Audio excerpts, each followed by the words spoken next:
Ini gue dapet cerita dari teman gue. Teman gue ini punya sepupu. Kita sebut aja namanya Benny ya. Jadi si Benny ini tuh waktu zaman-zamannya pandemi, dia tuh anak bujangan 20-an tahun, udah kerja sekitar 1-2 tahun, akhirnya nabung, dia bisa punya apartemen sendiri. Tapi nyewa. Singkat cerita, intinya dia dapat satu apartemen di daerah Jakarta yang dia dapat harganya murah banget. Nah, cuman masalahnya adalah selama dia nego atau dia kontakan sama pemilik apartemen ini, dia nggak pernah ketemu langsung. Dia tuh diarahinnya sama orang suruhannya lah. Karena yang punya ini sebenarnya itu ibu-ibu yang tinggal di Jogja. Karena pandemi juga jadi nggak bisa ke Jakarta kan.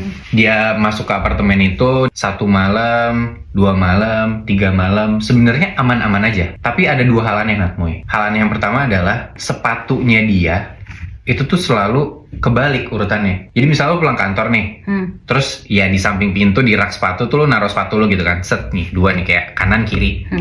Tapi begitu pagi-pagi lo ngelihat sepatu lo tuh kebalik, kiri kanan. yang kiri kanan, kanan di kiri. Aneh ya? Aneh kan? Padahal dia sendiri dong di situ. Iya. Ya nggak sih? Yang kedua anehnya adalah kalau dia bangun pagi-pagi, dia tuh suka ngelihat ada bangkai cicak gitu, Natmoy. Jadi kayak pala sampai 2 tangan. Terus tangan belakang sama buntutnya tuh nggak ada.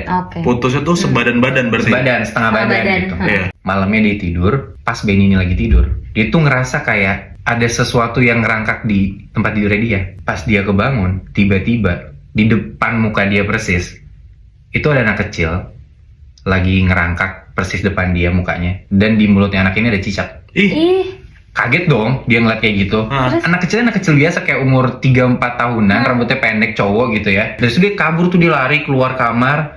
Terus pas dia lihat di depan pintu dia, di tempat rak-rak sepatunya dia ngeliat lagi ada anak bocah kecil persis sama yang di dalam, itu lagi mainin sepatunya dia. tapi sama persis. Sama persis. Akhirnya dari itu dia cabut dan dia nggak pernah tuh balik lagi ke apartemen itu. Nah, tapi nggak nyampe situ doang. 1-2 bulanan setelah dia cabut dari apartemen itu, dia sampai di rumahnya, udah tinggal sama bokap nyokapnya lagi nih. Jadi telepon sama yang punya, Muy. Nah, Mas Benny, saya dengar Mas Benny udah nggak tinggal di apartemen saya lagi ya? Oh iya Bu, bener. Kenapa gitu? Iya Mas, sebenarnya boleh nggak sih kalau Mas Benny ini saya balikin aja semua duitnya, DP-nya, karena kan dia udah bayar setahun kan sebenarnya, cuman karena udah nggak kuat, ya udahlah nggak apa-apa. Oh boleh banget Bu kalau kayak gitu, gitu kan. Tapi ada syaratnya, boleh nggak? Syaratnya apa Bu? Iya jadi kan saya di Jogja nih, nah saya tuh baru bisa ke Jakarta sekitar 3 harian lagi. Boleh nggak Mas Benny tinggal di tempat itu 3 malam aja? Karena kasihan si kembar nggak ada yang nemenin, nggak ada yang ngajak main. Karena ternyata Nat, si 2 anak cowok ini itu adalah anak kembar yang mana peliharaannya si ibu ini. Anjir. Peliharaannya.